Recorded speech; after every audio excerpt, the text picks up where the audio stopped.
নারীর প্রতি সহিংসতা, কটূক্তি, যৌন নিপীড়ন, ধর্ষণ, প্রকাশ্যে মারধর, আন্দোলনে বাধা ও নারী সংস্কার কমিশনের প্রতিবেদনের বিরুদ্ধে গুজব ও অপপ্রচারের প্রতিবাদে শুক্রবার বিকেলে রাজধানীর মানিক মিয়া এভিনিউতে অনুষ্ঠিত হয় নারীর ডাকে মৈত্রী যাত্রা।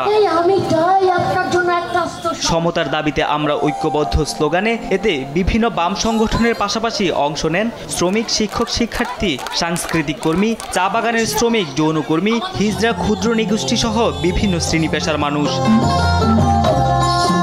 এ সময় নানা সাংস্কৃতিক আয়োজন, ব্যানার, ফেস্টুনের মাধ্যমে দাবি দাওয়া তুলে ধরেন নারীরা, পাঠ করেন ঘোষণাপত্র। এতে বলা হয়, নারী বিষয়ক সংস্কার কমিশনের সুপারিশের বিরুদ্ধে ধর্মীয় মূল্যবোধকে অস্ত্র হিসেবে ব্যবহার করা হচ্ছে। এ বিষয়ে সরকারকে ব্যবস্থা নেয়ার দাবি জানান তারা।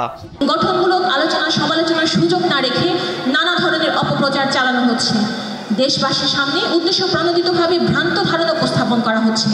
জনসমক্ষে কমিশনের সদস্যদেরকে জঘন্যভাবে অবমাননা করা হচ্ছে।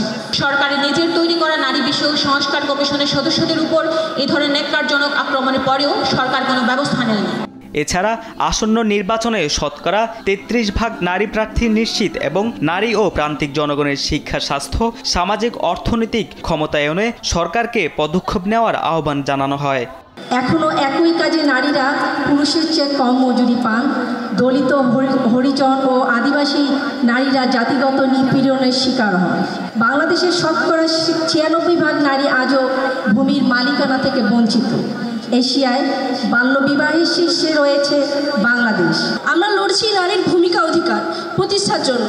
আমরা চাই কৃষক হিসেবে তার পূর্ণ স্বীকৃতি। আমরা চাই শিক্ষা, স্বাস্থ্যসেবা ও বাসস্থানের অধিকার। চাই যৌন ও প্রযোজন ক্ষেত্রে নিজের সিদ্ধান্ত নিজে নেওয়ার অধিকার।